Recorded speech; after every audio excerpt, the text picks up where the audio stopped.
Hey, what's up, guys? This is TV Studio Productions sports show. I'm Joe Sciancalepore. I'm Corey Picard, and we're happy to have you for our first edition of Sports Show. Yeah, so today we're going to be previewing the three big games from Week 11. But first, we're going to talk about the crazy game that just happened on Sunday between the Cardinals and the Bills. The Cardinals win it with 2 seconds left on a Hail Mary, just triple team prayer from Kyler Murray to DeAndre Hopkins. Yeah, it was a wild game, wild ending. Corey, what you think? I mean, I did not expect that. As a Dolphins fan myself, I was rooting for the Cardinals, but I lost hope after the Diggs touchdown. And DeAndre Hopkins is a different man. He's a monster on the field, and to be able to pull that ball down in triple coverage, I can't imagine. I can't even explain it. It's just incredible. Yeah, the way he got up there compared to the Bills corners, which is surprising that he actually grabbed it, because I know like Tre'Davious White is on the Bills and stuff, and like they have a good solid defense. But I was surprised that he got up there, and that's when I posed the question: do you think D-Hop is the best receiver in the league? Not just because of that Hail Mary pass, but just because he's been going off. He's second in the league in receiving yards behind Stephon Diggs and stuff, and he had 127 yards in that game. So, do you think he's the best receiver in the league, or do you think someone else is?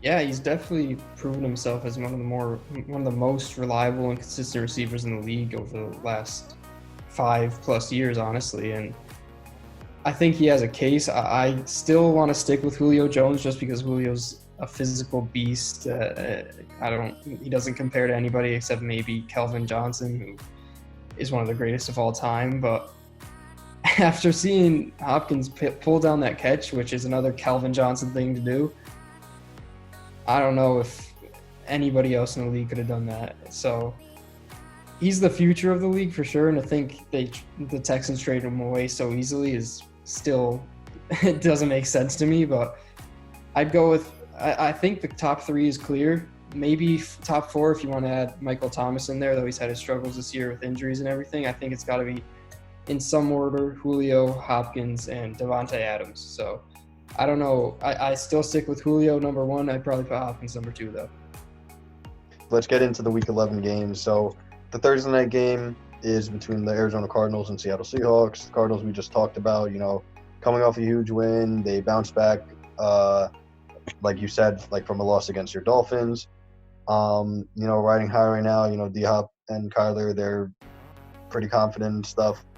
The Seahawks, they're kind of, slacking a little bit, but yeah, they're sliding for sure. But yeah, so on this show, we will, besides talking about the games and stuff, we're also going to preview some fantasy players that you would need to watch out for each of these three matchups. And for me, for the Cardinals at least, I would look at Christian Kirk, because he's going up against the Seahawks defense. That's the worst passing defense in the league. Obviously, there's going to be a lot of attention surrounding D-Hop, possibly getting double teamed, and the Seahawks trying to lock up one side of the field, and that'll free up the other side of the field where hopefully Christian Kirk will be. He's leading the Cardinals in receiving touchdowns with 6. He's averaging almost 16 yards per catch. So besides D-Hop, Kyler's deep threat is usually going to be Christian Kirk as well. He's usually catching some deep balls on some really pivotal plays and stuff. So just watch out for him, and if you have him, try to he'll probably be a wide receiver 2 or a flex at best and stuff. But yeah, I would watch out for him if D-Hop for whatever reason gets locked up.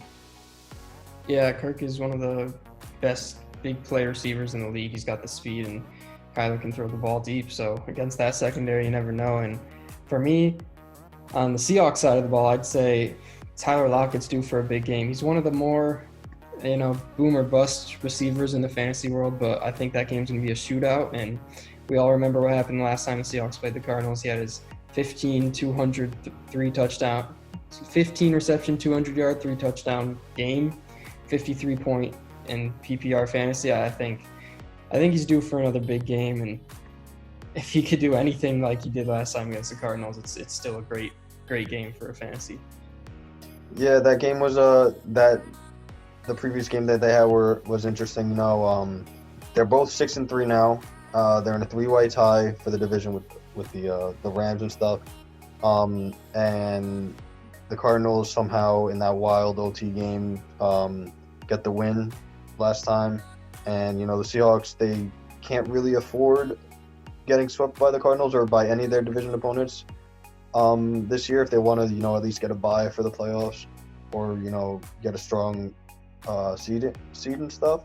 But it's definitely gonna be an interesting game, and finally like a good Thursday night game that, you know, everybody could be excited for and stuff. So who are you taking for this week? You know, as much as I think the Cardinals may have the momentum going into this game, I think the Seahawks have to end their slide somewhere. They've lost 3 of the last 4 after starting 5-0. I think this is where Russ needs to turn it around. You know, he hasn't played to MVP form in the last few games. I think he has to turn it around and win under the lights on Thursday night, and I think he has the opportunity to do it right here. I think they should have won the first game, and they can't. They really cannot afford to lose another game to the Cardinals. Yeah, I think, yeah, I mean, even though I would love to agree with you because, you know, Russell Wilson, you know, needs to bounce back, I do think that the Cardinals do have good momentum. And even though they're coming off, like, even though both teams are kind of coming off a short week and stuff, I think the Cardinals are going to, you know, come to the game confident, come to the game being like, all right, we may have stole the last game in OT and stuff, but, you know, this game after such a big win against the Bills, I think they're going to be riding high. I think you know, Kyler and D-Hop are going to be, you know, the chemistry's going to be good. Kirk, Fitzgerald, you know, that whole offense is going to be clicking and stuff. So I think I'm going to go with the Cardinals, but I think even though one team is slipping and one team is, you know, on the rise, I think it's still going to be a close game. And like you said, like with Tyler Lockett having such a great game last time, I think it's going to be a shootout. So yeah, I'm going to go with the Cardinals. Yeah, it'll definitely be a fun game to watch on Thursday night, which we haven't had too many of them this season. But on to Sunday, where there's another divisional matchup with huge playoff implications. We have the Chiefs at the Raiders, and we know what happened last time these two teams played. The Raiders gave the Chiefs their only loss of the season, and now the Chiefs are coming off a bye. And I think there's a lot of interesting storylines going into this. I guess we'll start with the fantasy players. Who do you have from the Raiders as your fantasy player of the week? Yeah, so for the Raiders, right, you know, 3-game win streak, last 2 games against division rivals, the Chargers and the Broncos, you know. I think I'm going to go with Hunter Renfrow. You know, I am personally a fan of Hunter Renfrow because, like, he was a great player for Clemson, and, like, you know, he had a good story. Like, he was a walk-on for Clemson and won the walk-on player of the year when he was a senior and stuff like that. But I never, and when I saw him get picked up by the Raiders, I never thought he was going to be so successful. But for this year, you know, besides Darren Walker, who, you know, the tight end for the Raiders, who's been going off for Las Vegas, he has the most, Renfrow has the most receiving yards amongst all the wide receivers with just under 400. And the Chiefs are 8th in passing yards per game in terms of their defense. And it's going to be an interesting matchup, see how Derek Carr is going to do and stuff. And obviously, they're going to try to go for the sweep. So, you know, they're going to probably try some deep plays in the beginning of the game. And hopefully it's a shootout where both teams are, you know, just throwing the ball constantly and not just, like, handing it off to, like, Josh Jacobs or for the Chiefs, like Edwards-Helaire and Bell and stuff. Mm-hmm. So it's definitely going to be an interesting matchup for not only Hunter Renfrow, but also all the wide receivers for the Raiders as well as Darren Walker. So, Yeah, that Raiders receiving core is pretty hard to predict, but Renfro's been a consistent one. And I like that you said it might be a shootout because my fantasy player, it's the easy pick, but I've got to go with Patrick Mahomes. I think he will want to take revenge on the Raiders team that gave him their only loss. And last time they played, it was 40-32. So I expect another high-scoring matchup. And that Chiefs offense is so loaded that it's hard to pick one position player, so I just went with the easy pick and the guy who runs the whole show. And I don't know, I'm gonna pick the Chiefs to win because I don't think Patrick Mahomes has ever been swept by a division opponent before, and I don't think he will allow it this time, especially when the Chiefs are the better team on paper. But if the Raiders can pull this off, it's huge for their momentum in the competitive AFC, and it'll be great game. Yeah, so I agree that, you know, it's gonna be a shootout and stuff, and like the Chiefs have like, you know, really good their offense is actually, like, I have a loss for words because like the amount of weapons that they have, you know, like how Yeah. lethal they are is actually ridiculous. And saying that, like, I love, like, not really an underdog story, but I like going against the grain a little bit, you know, with picks or like with different players, like you, or even like players I pick from my fantasy team, because, you know, you never know who, you know, like I'm in for surprises. And, you know, John Gruden, even though he didn't have the best of starts with the Raiders for the last couple of years, he's, you know, brought it together this year, moving to Vegas and stuff. And I think that's gonna work again for this week. I think Patrick Mahomes might struggle a little bit again against the Raiders, even though they did put up 32 points. I think it's going to be a shootout, but I think it's going to be like a more controlled, like, you know, the Raiders are going to be in front. I think it's the Chiefs that are going to always, you know, be coming back from whatever the lead the Raiders have and stuff. And it would be interesting to see the Raiders win, and, you know, I think if they win this week, it's going to kind of cement their spot as like a solid either wild card team, or even if, you know, the Chiefs slip up after this week, you know, winning the AFC West and getting a bye for the playoffs and stuff. So we've covered a game from Thursday, we've covered a game from Sunday, and now on to Monday night, where it's not necessarily a division game, but it's still a game with huge playoff implications. You have the 6-3 Rams at the 7-3 Buccaneers, and, you know, there's a lot of storylines in this game too. Tom Brady versus the Rams, we've seen in the Super Bowl. And I think it's a huge game, especially for the Rams, where falling to 6-4 would put them at third in the division right now, and they'd obviously be tied with the loser of Thursday night. But, you know, they're coming off a lot of momentum against the Seahawks, and they were able to pull that game off, and a lot of people didn't expect it. I saw that 90% of sports bettors took the Seahawks getting 2 points, so not a lot of people had the Rams winning that. So that's an underrated team there. They have the second best scoring defense in points per game this year, and I think they could compete with the Buccaneers. And for my fantasy player, I'm going with Josh Reynolds. He's emerging in the Rams offense. He has 3 out of the last 4 games he scored more than 12 PPR points, and the Bucs have a good defense, including a good secondary led by Carlton Davis. I think Goff may have to spread the ball around a little more, and he may find Josh Reynolds maybe in the end zone once or twice, or at least for some nice big gains and a lot of.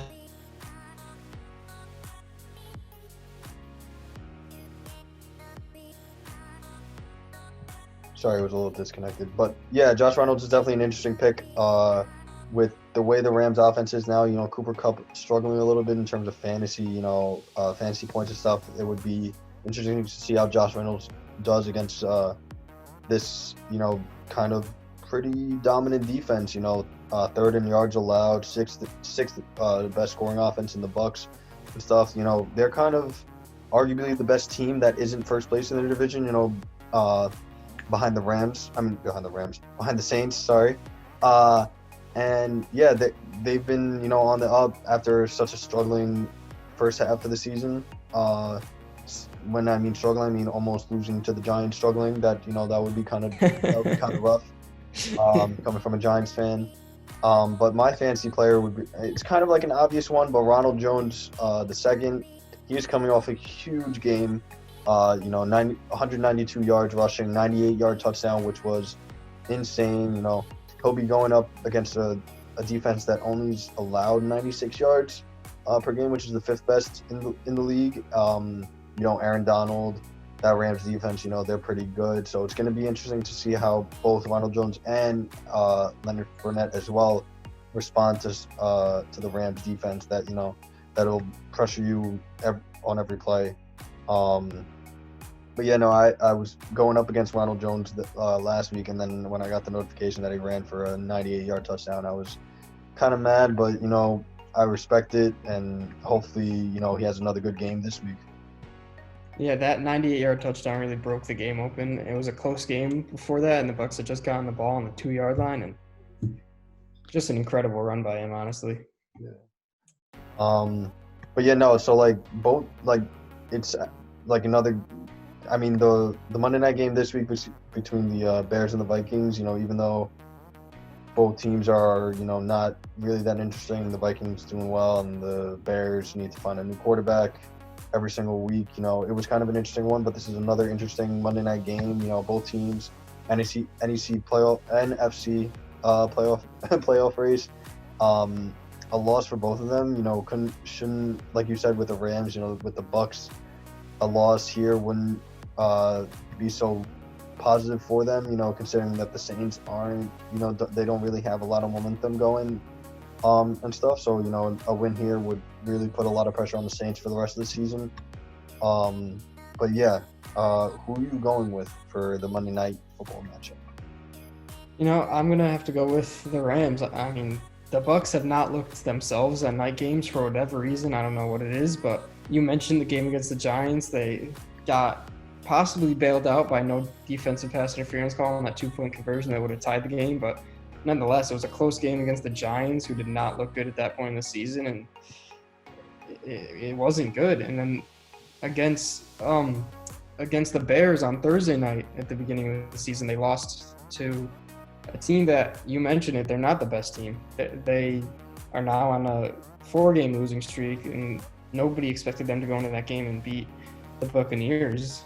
And and then their other loss, where they looked completely terrible and got completely blown out, another night game. So whatever reason, the Buccaneers cannot play under the lights. So that may be a coincidence, but for that reason, I'm going to go the Rams in a close game. So that might be the difference maker. All right, yeah. So those are 3 games that we are watching out for this week. And also those fantasy players that you should watch out for if you have them on your team, just in case you need some extra advice. But as well as those 3 games, we're gonna go through a couple other players that you would watch out for fantasy leagues, PPR, not PPR, and stuff. I'll start with my guys, Juju Smith-Schuster and Chase Claypool. The Steelers wide receiver duo. Steelers, riding high, 9-0. As annoying as that can be, they're kind of clicking on, like, they're running on all cylinders. The only issue between those 2 players is they're kind of splitting snaps, splitting targets and stuff. So you can't, like, Chase Claypool 1 week scores 4 touchdowns, and then the next week can barely score 5 points in terms of fantasy points and stuff. So it's kind of take your pick here. Yeah, that Steelers receiving core is really hard to predict. I mean, any given week, it could be Deontay Johnson's week, it could be Claypool or Juju's week, and they're all really solid receivers. It doesn't make it easy for fantasy football. And for my wide receiver pick, I've got to go with Keenan Allen. He's one of my favorite wide receivers in fantasy. He's one of the most consistent receivers, and Justin Herbert seems to like to target him a lot. So I like his game. I like his consistency, and he's going up against the New York Jets, who hopefully the Chargers can finally find a way to win a game, because if there's one game they should win this season, and they're a very good 2-7 team, it should be the Jets. So could be high scoring against that defense, and I see a big game from Keenan Allen. They're the most unlucky 2-7 team I can't even luckier. Really? In all of sports, honestly. Like they've lost, I'm pretty sure, all 7 games by 1 score, maybe 5 out of the 6 or 5 out of the 7 games by 1 score, or was it last week or the week before that they thought they scored a touchdown and there was like a penalty or something. They went no, it wasn't. They called it off because whoever caught it wasn't a complete catch. They lost on a last-second touchdown, and then they thought they won on one the next week, and they lost on missing the last-second touchdown. So they're a very unlucky team. But Keenan Allen is kind of a safe pick when it comes to fantasy. Him and Mike Williams are the prime targets for Justin Herbert, who's having a great rookie season. Now we'll switch over to running backs, and the running back pick that I'm I'm choosing to start maybe running back 2 is Aaron Jones. He was injured for a couple weeks in the season, came back for the last couple of games, strong games. Jamal Williams in his absence did pretty well as well, so kind of depending on Aaron Jones' availability for this week. He's listed as healthy again, but you never know with the Packers, because the Packers, they have a history of letting players rest and stuff. Like Devontae Adams, when he was injured earlier in the season, he could have came back for one of the primetime games, but they just sat him. But Aaron Jones should obviously be good to go. He has 5 touchdowns this season. He's kind of, besides Devontae Adams, he's the Packers' prime's offensive threats. I would watch out for him. If you have him on your team, I would probably start him. Yeah, I definitely agree. Aaron Jones is a good start, and he's one of the best fantasy backs when it comes to touchdown production. So for me, I'm going to go a little off the charts here, although he's a guy that's really emerged in the last few weeks. It's Nyheim Hines for me, and he's got to match up against those Green Bay Packers, who have a bad run defense, 31st in fantasy points allowed to running backs. So not a bad matchup for Nyheim Hines, and he's emerged on the scene. He's become the lead back for the Colts, at least last week he was on Thursday Night Football. He had the most carries. He had 12 carries for 70 yards, and he's a great receiving back, so he'll get you those PPR points.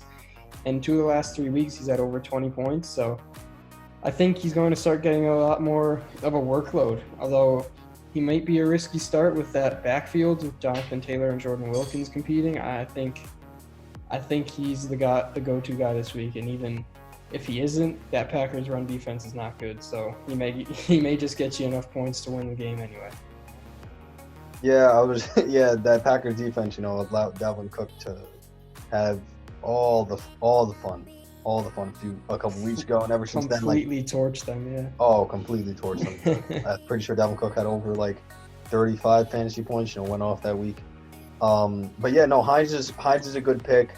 I've had him for the last couple of weeks. He's definitely a good receiving back. Yeah, I'm pretty sure I think it was 2 weeks ago, he had two receiving touchdowns. Him and Jonathan Taylor also a good running back, rookie out of Wisconsin. The Colts, they like to split them sometime. Most of the time it's Hines that's rolling out for a pass and stuff. So I would go with Hines over Taylor. And Rivers likes to throw to those running backs. Saw it in San Diego and LA when he was with the Chargers, and he's doing it more this year too. So could be a good fantasy pick. Yeah, definitely. And yeah, so that's the end of our show, guys. Hope you guys like it. Hope you guys take the advice we gave you, and good luck in your fantasy picks, and have fun watching all the games.